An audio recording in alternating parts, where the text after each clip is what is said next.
Pria ini telah sampai ke rumahnya, bro. Akan tetapi sesampainya di sana, dia terdiam keheranan melihat rumahnya yang telah berubah menjadi besar, padahal dulunya kecil. Melihatnya, dia pun kagum. Namun pria itu disangka pengemis oleh gadis ini, dan dia mengusirnya, bro. Si pria pun tersenyum memanggil nama gadis itu.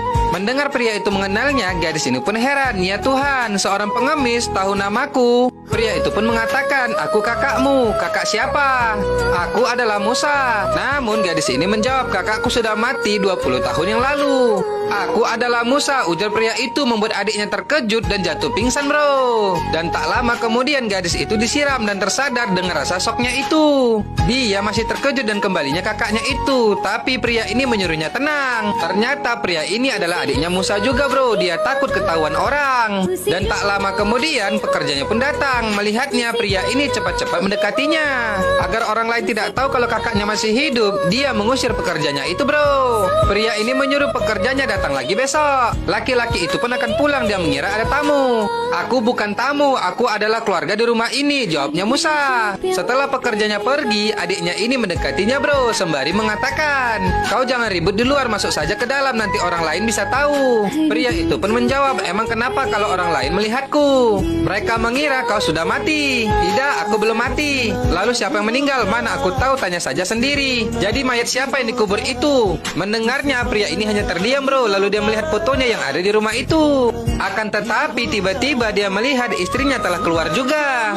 Melihatnya, pria ini pun sangat terkejut karena sudah puluhan tahun tak bertemu dengan istrinya ini, bro. Namun istrinya masih diam karena belum menyadari kalau itu adalah suaminya. Di saat pria itu terus menatapnya, barulah istrinya tahu kalau dia adalah suaminya. Dengan sangat terkejut, pria ini pun mendekati istrinya yang sudah lama tak bertemu, bro. Dengan rasa bahagia yang amat besar, pria ini terus menatap istrinya sembari mengatakan, kau masih terlihat sama. Istrinya pun menangis. Melihat istrinya yang menangis, pria itu pun bertanya, kenapa kau menangis sekarang?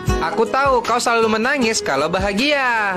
Istrinya ini pun hanya terdiam mendengarkannya, bro. Kau bahagia karena aku telah kembalikan, ujar pria itu lagi. Kemudian pria itu bertanya di mana putri mereka. Dia ada di kota lain, dia sedang belajar, jawab adiknya. Mendengarnya, pria ini pun hanya terdiam. Dia melihat rumah mereka yang semakin besar. Dengan memegang tangan istrinya itu, dia bertanya di mana kamar mereka, bro. Namun istrinya ini malah melihat adiknya yang tidak senang melihat mereka. Tiba-tiba istrinya melepaskan tangannya, bro, sembari bertanya, selama ini kamu ada di mana? Aku ada di penjara, jawab pria itu. Selama 19 tahun aku menjalani kehidupan yang sangat mengerikan. Tapi selama itu aku hanya meminta satu hal dari Tuhan, yaitu bisa melihat wajahmu hanya sekali saja sebelum aku mati. Tapi tiba-tiba ada anak laki-laki yang keluar memeluk istrinya, bro. Dan saat dia melihatnya, istrinya mengatakan, ini adalah putraku. Mendengarnya, pria ini pun sangat terkejut. Tiba-tiba adiknya mengatakan, ini adalah anakku. Bersamanya, mendengarkan istrinya telah menikah dengan adiknya, pria itu pun sangat terkejut batin, bro. Hatinya sangat hancur. Tanpa kata, dia pergi meninggalkan mereka. Dia tak menyangka semua ini akan terjadi kepadanya, bro. Dengan wajah yang sangat sedih, dia pergi meninggalkan rumah itu begitu saja. Dan tiba-tiba istrinya memanggilnya. Dia pun berhenti. Secara perlahan dia menatap istrinya itu yang berbicara kepadanya. Jika kau selama ini masih hidup, tak bisakah kau menelepon mengabariku, ujar istrinya sambil menangis, bro. Namun pria ini tak menjawabnya. Dia pergi begitu saja dengan hati yang sangat pedih. Wadidaw, kasihan sekali bapak itu, bro. Bagaimanakah kisah selanjutnya? Jangan lupa tonton terus ya, hanya di Snack Video.